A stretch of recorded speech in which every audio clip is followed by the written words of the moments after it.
Mickey C says, I'm subscribed and clicked on the bell, yet I never get a notification. WTF. Oh, well, I can explain that. Nothing works the way it should because YouTube is purposefully annoying. You have to understand, they for years have encouraged you to subscribe to as many channels as possible. But then also know that then it would be very difficult for you to see all the videos that they're posting.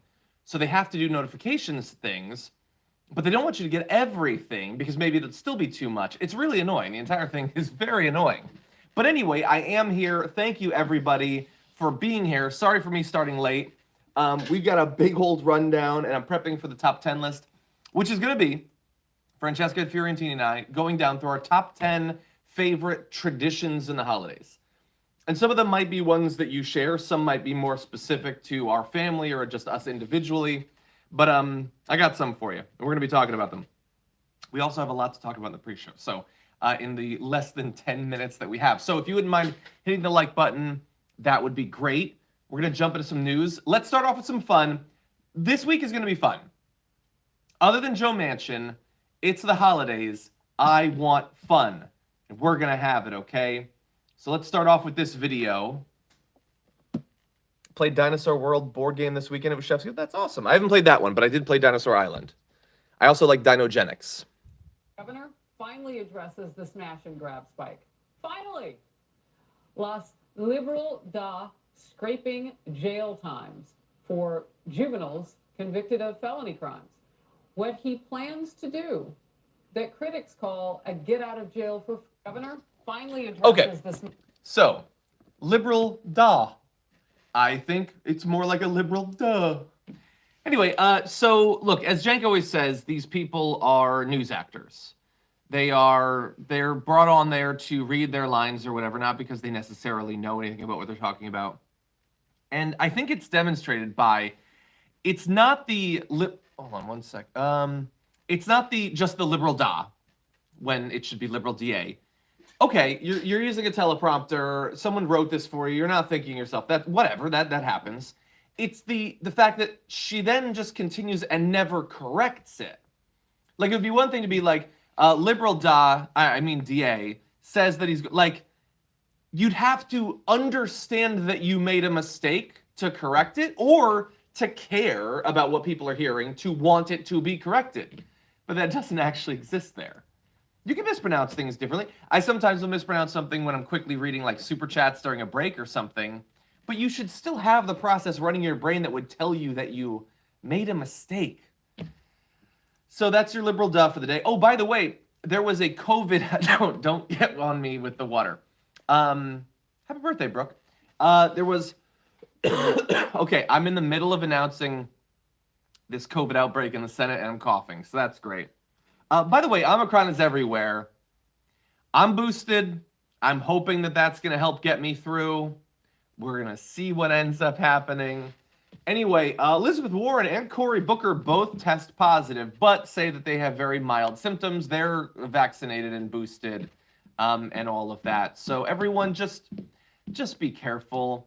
Like, I'm not going to try to stop you from, like, seeing your family or whatever, but, like, maybe, like, try to keep the group like the size that it needs to be, not necessarily larger for the holidays, because we are going to see a lot of COVID coming out of this. We've got a video, actually, we're going to play you on the show, of a prediction from the CDC about how this thing is going to go. That's going to be a little bit rough. Okay, so there's this candidate. What is the candidate's name?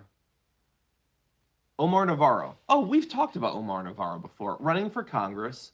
Now, for quite a long time, he, like many of these Republicans that wants to join up with Marjorie Greene and the crazy caucus in the Republican Party, have been courting the QAnon vote, spreading conspiracy theories and all that.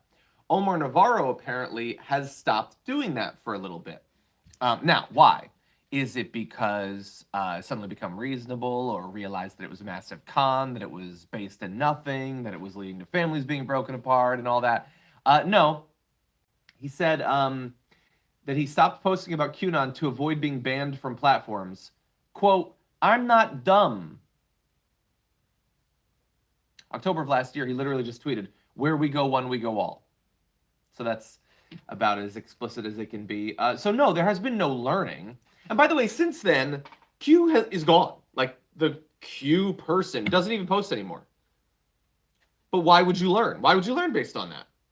Increase evidence that the entire thing was a convenient political con. No, don't learn.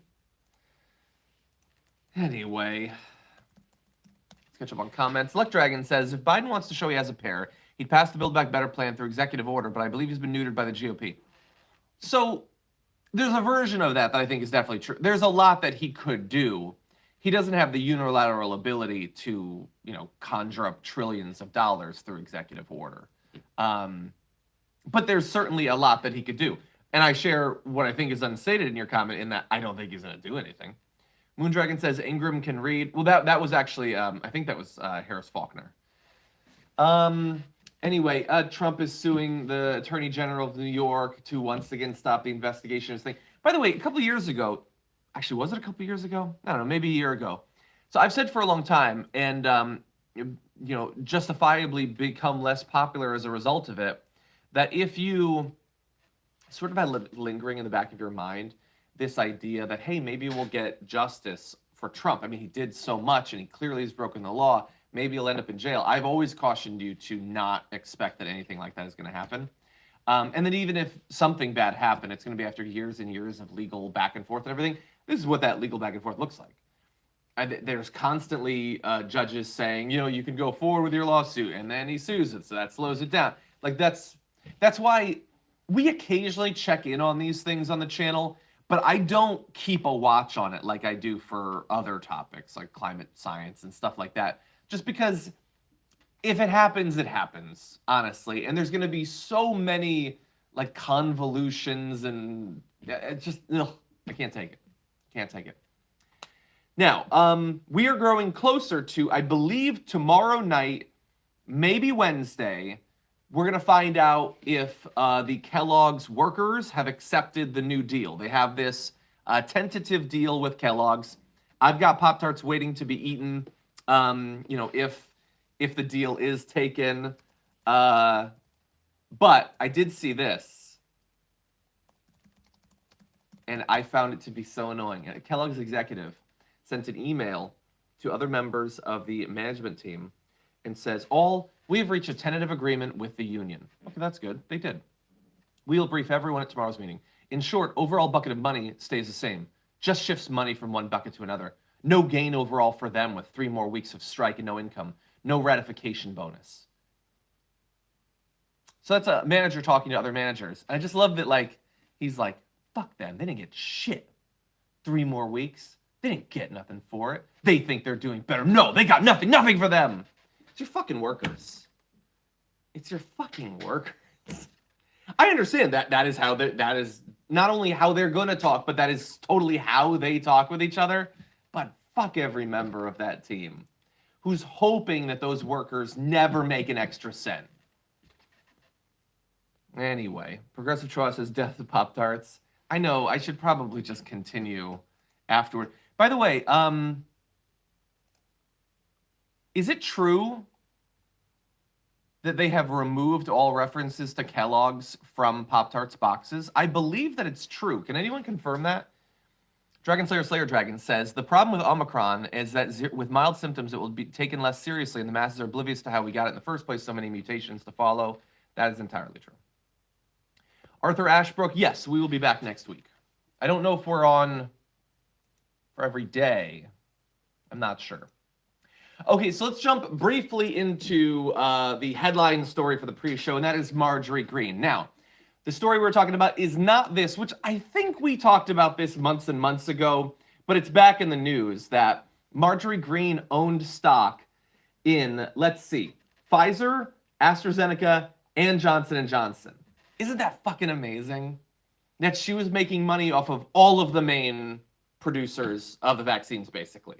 While going around and saying, I'd never put that in my body. That's definitely going to create a magnetic 5Gs and turn you all into demon babies.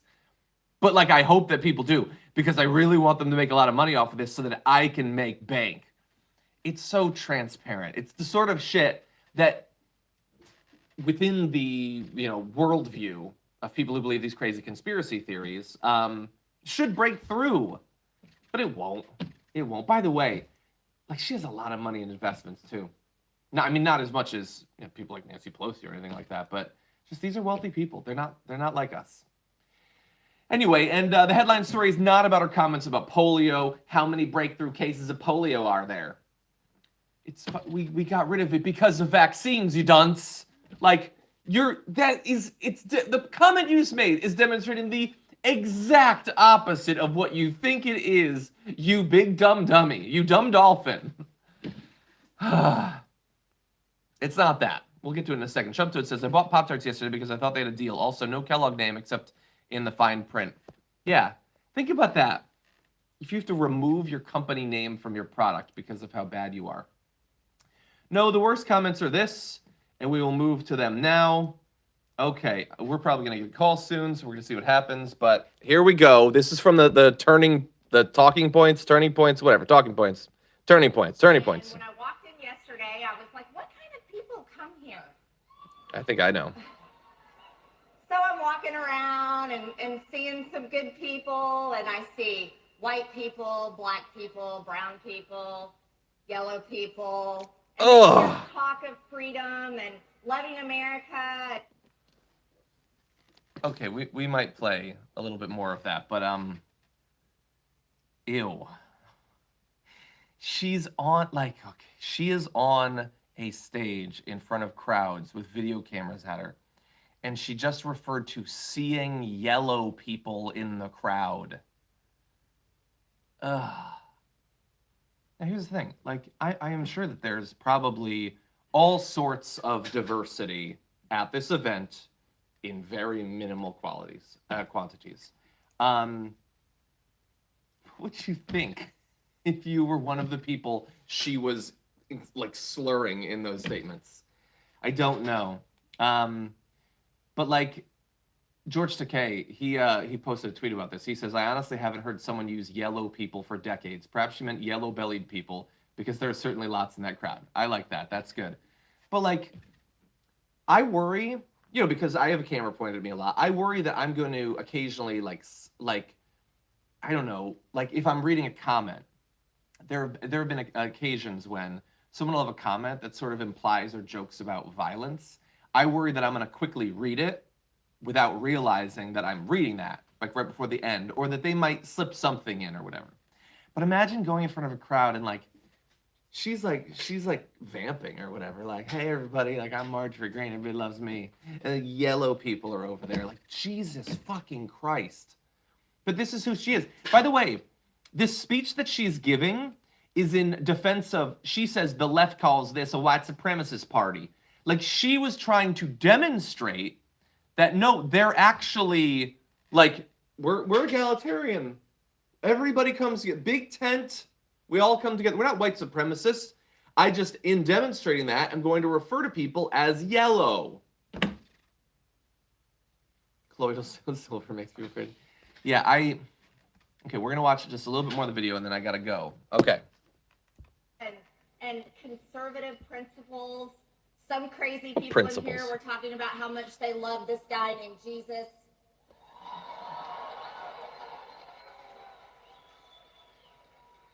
And yeah, you think it's about Jesus a lot. I think I heard that a lot of people here like a guy named Donald J. Trump.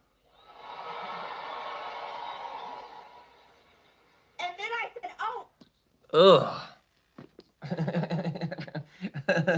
I led with Jesus, but it's really about the Trump. We're going to talk more about that event on the show. I think that this event is actually pretty amazing. I think it demonstrates, as much as anything else demonstrates, one of the major differences between the right, or it's like the corporate right and all of the rest of the right, versus the corporate Democrats and everybody who's not an insane conservative. The differentiation between those two, I think that this perfectly demonstrates that, and we're going to be breaking that down in the show. But that said, Sophie's probably already yelling at me. I'm already seeing the clock. So I do have to run, everybody, but thank you for being here for the pre-show. We've got so much coming. Francesca Fiorentini's going to be here. We got a packed rundown, awesome stuff, so hope to see you there.